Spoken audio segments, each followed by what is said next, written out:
Welcome back. So glad that you joined me.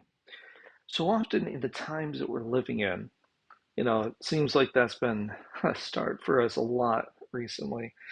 But it is true. We're living in very strange times where when someone's trying to be nice or kind to someone else, it seems to be construed as, well, you're doing this because really you're wanting something out of me or you're wanting something out of someone else. Now, the question that we need to look at right now is this. Is that the true motives of what's going on? Is there something behind what people do or why they do things? Now, so often that's not something that is ever going to be discussed. Even within the public sector, you do things because you're told to do this. Or if you don't do this, this is going to happen.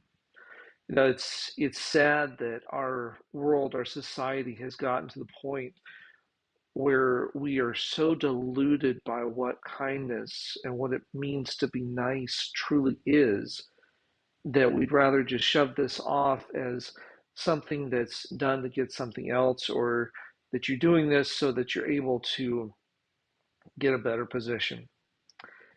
I remember a number of years ago reading an article where it mentioned that some of the biggest organizations, the reason why they succeeded was because of servant leadership. Even had a chance to talk to some of these leaders over the years. And it's amazing that when you have a leader that wants to give back, you have people that want to work. When the people want to work, more productivity actually happens. This is not something that just all of a sudden dawned on us one day. As we look through the scriptures give us this case that the reason why we do servant leadership is because we serve a God that serves. Even looking at the Trinity, the whole concept of the three, where it's not one over the other or a hierarchy type of God, it is a group that serves, a group that is literally a family, and that's the picture that we get throughout the Bible and what God calls us to be as well. This is why he continues to come back and say, it says, as you serve, you learn to give, you learn to love, you learn to praise, because this is a different lifestyle that you're being called into.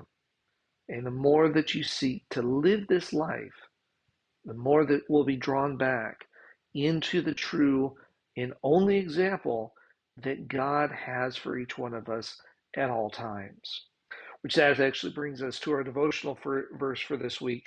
It's found in Psalms chapter 107 in verse 1, and it says this: "Oh, give thanks to the Lord, for he is good, for his loving kindness is everlasting." In everything that we're doing, we need to remember to go back to the past, to remember to give thanks in all things, to remember that God has done things and God still is doing things that is worthy of praise. Not only is it worthy of praise, but he's calling us yet again to continue to give praise, to live a lifestyle of service, a lifestyle of praise, a life that is constantly pointing back to God in and through everything that's going on. This is not something that we can do on our own. This is something that we need to learn to live in together, because it's united together that we're able to do what God continues to call us to do. Thank you again for joining me. I look forward to seeing you next time as we continue to study God's Word together. God bless.